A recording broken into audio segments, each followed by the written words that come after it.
बिस्मिल्लाहिर्रहमानिर्रहीम अस्सलाम वालेकुम दोस्तों। आज मैं आपके लिए न्यू जॉब लेकर आया हूँ जो कि कैपिटल डेवलपमेंट अथॉरिटी यानी कि हॉस्पिटल में जॉब आई हुए हैं, जिसमें आप पूरे पाकिस्तान से आप अप्लाई कर सकते हैं।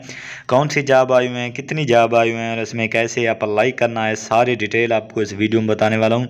इसलिए दोस्तों वीडियो को पूरा वॉच करना आपने और चैनल को सब्सक्राइब लाजमी कर देना है। दोस्तों इसमें जो जॉब आई हुए हैं, फर्स्ट ऑफ ऑल ऑर्थोडेंटिक स्पेशलिस्ट की जॉब है, उसके बाद वेस्कुलर सर्जन की जॉब है, उसके बाद हीमोलॉजिस्ट की जॉब है 19 स्केल है, उसके बाद नैरो फिजिशियन की जॉब है 19 स्केल है, उसके बाद एसोसिएट नैरो फिजिशियन की जॉब है 18 स्केल है, उसके बाद हेस्टोपैथोलॉजिस्ट की जॉब है 18 स्केल है, उसके बाद असिस्टेंट डायरेक्टर HMIS की जॉब है 17 स्केल है, उसके बाद एसोसिएट एनेस्थीसिया की जॉब है यहाँ पर 18 स्केल है, उसके बाद डायरेक्टर कोऑर्डिनेटर की जॉब है 18 स्केल है, उसके बाद असिस्टेंट डायरेक्टर कोऑर्डिनेटर की जॉब है 17 स्केल है, उसके बाद एसोसिएट ऑन्कोलॉजिस्ट की जॉब है 18 स्केल है, उसके बाद असिस्टेंट एनेस्थेटिस्ट की जॉब है 17 स्केल है, उसके बाद मेडिकल ऑफिसर की जॉब है 17 स्केल है, उसके बाद असिस्टेंट डेंटल सर्जन की जॉब है 17 स्केल है,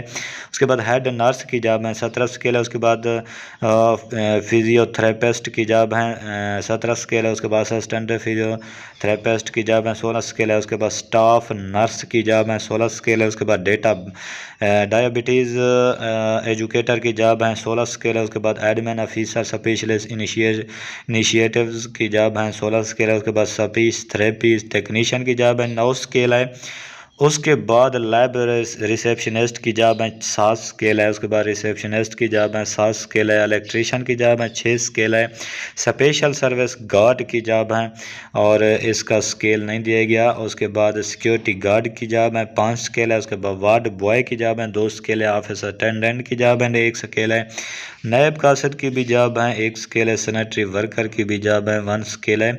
उसके बाद यहाँ पर इसकी मज़ीद आपने इंस्ट्रक्शन लाजमी रीड कर लेनी है। Number of post, minimum qualification, experience, coordination. उसके बाद यहाँ पर जो है प्रोविंशियल कोटा जो दिया गया है वो सारी डिटेल आपने पढ़ लेनी है और इसके इंस्ट्रक्शन भी लाजमी रीड कर लेनी है और इसका जो अप्लाई करने का तरीका है दोस्तों वो भी मैं आपके साथ शेयर कर देता हूँ। तो इसमें अप्लाई करने के लिए आपने सबसे पहले गूगल क्रोम पर आ जाना है और यहाँ पर आपने एक वेबसाइट सर्च कर लेनी है, हॉस्पिटल जॉब फॉर्म, आपने ये सर्च कर लेना है। जब सर्च करेंगे तो आपके सामने यहाँ पर देखें दोस्तों, आपने यहाँ पर इमेज का ऑप्शन है, आपने इस पर क्लिक कर देना है और यहाँ पर जब क्लिक करेंगे तो यहाँ पर आपके सामने बहुत सारे फार्म आ जाएंगे जिसमें आपने जो है इनमें से किसी एक को डाउनलोड कर लेना है और डाउनलोड करके इसको फिल कर लेना है।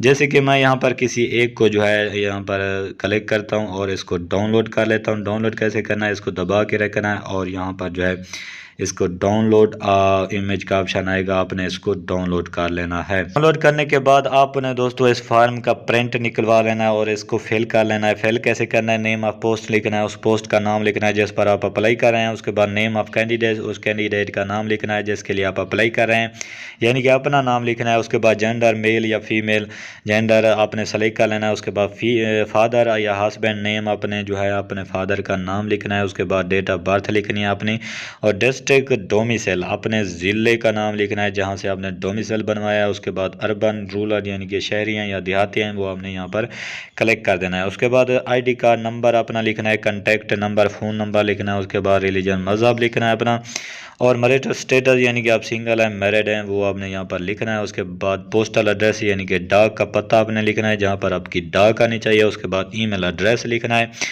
ईमेल एड्रेस दोस्तों आपने वो देना है जो आपका ईमेल चल रहा हो। उसके बाद नेक्स्ट एजुकेशन क्वालिफ़िकेशन आपने बतानी है कि आपकी जो क्वालिफ़िकेशन है वो क्या है। नेम ऑफ डिग्री, डिग्री का नाम लिखना है। उसके बाद ईयर ऑफ पासिंग, कब पास की। उसके बाद बोर्ड, यूनिवर्सिटी, किस बोर्ड या यूनिवर्सिटी से आपने वो डिग्री की। उसके बाद ग्रेड, डिवीजन, CGPA यहाँ पर जो है ग्रेड या CGP में आप बता सकते हैं। उसके बाद स्पेशलाइजेशन में किस में थी वो आपने यहाँ पर मैट्रिक से लेकर हाईएस्ट डिग्री तक आप यहाँ पर मेंशन कर सकते हैं डिग्रियाँ। उसके बाद नेक्स्ट प्रोफेशनल जॉब एक्सपीरियंस का ऑप्शन है। आप यहाँ पर जो है एक्सपीरियंस भी जो है यहाँ पर लिख सकते हैं। अगर आपके पास कोई एक्सपीरियंस है तो यहाँ पर नेम ऑफ़ एम्प्लॉयर, उस जॉब का नाम लिखना है जो आप करते थे। डिज़ाइनेशन कौन सी कंपनी या कौन सा इदारा था वो आपने यहाँ पर लिखना है। उसके बाद एड्रेस लिखना है कि कहाँ पर वो इदारा था। उसके बाद टोटल एक्सपीरियंस आपने लिखना है, कितना एक्सपीरियंस है आपका वो आपने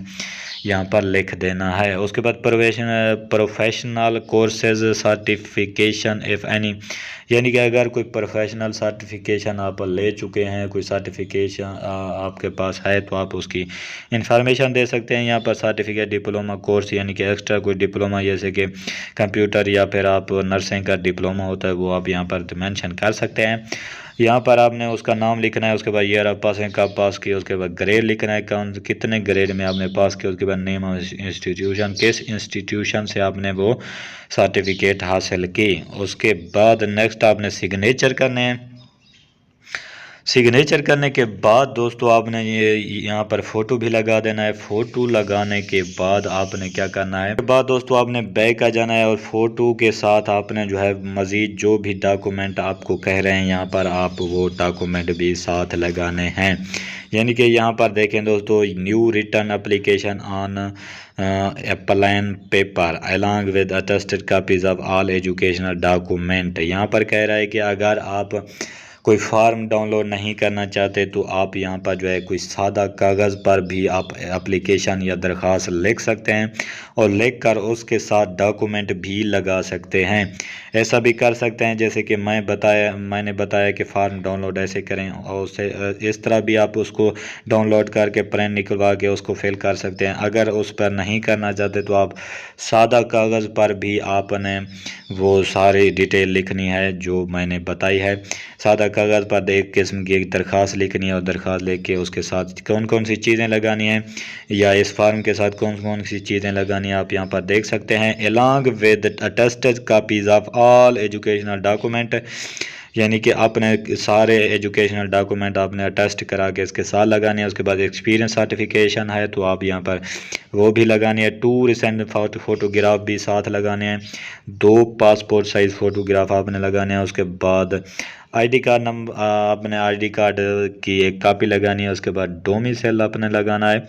इन सारी चीज़ों को आपने अटेस्ट करा लेना है और अटेस्ट करा के आपने जो है ये सारी चीज़ें साथ लगा लेनी हैं। और भेजना कहाँ है दोस्तों, आपने बाई डाक या फिर आप टीसीएस के ज़रिए भेजना कहाँ है, यहाँ पर लिखा हुआ है लास्ट में send application to capital hospital CDA sector G6/2 Islamabad. इस एड्रेस पर आपने भेज देना है। इस तरह दोस्तों आपका मुकम्मल तौर पर अप्लाई हो जाएगा। दोस्तों ये थी जॉब की आज की न्यू इन्फॉर्मेशन। मज़ीद जॉब की ऐसी इन्फॉर्मेशन डिटेल के साथ आप तक पहुँचती रहे तो मेरे चैनल को सब्सक्राइब लाजमी कर दें और बेल बटन को भी दबा दें। मुझे दीजिए इजाज़त दोस्तों, अल्लाह हाफिज़।